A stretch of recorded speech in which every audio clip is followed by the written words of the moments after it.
Hi everyone, welcome back to Tutorials by David, and in this video, I will show you how to use your Afterpay on Cash App in your stores. Here is some step-by-step guide on how to use Afterpay on your Cash Apps in stores. So first off, you want to link Afterpay to your Cash App. You want to open your Cash App, go to Cash Card, and then add Afterpay card details to your Cash App wallet so that it will serve as your payment method. Next one is you want to add it to your mobile wallet.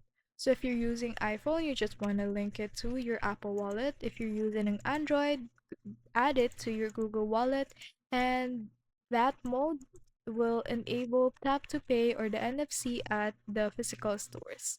Next up is find the store that accepts Afterpay plus contactless.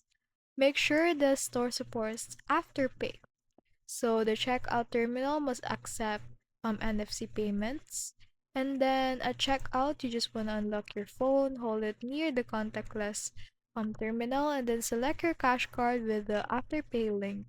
Wait for the confirmation beep or check mark. So once done, the purchase will be split into Afterpay installment automatically, and then you can track and pay them off inside the Afterpay app.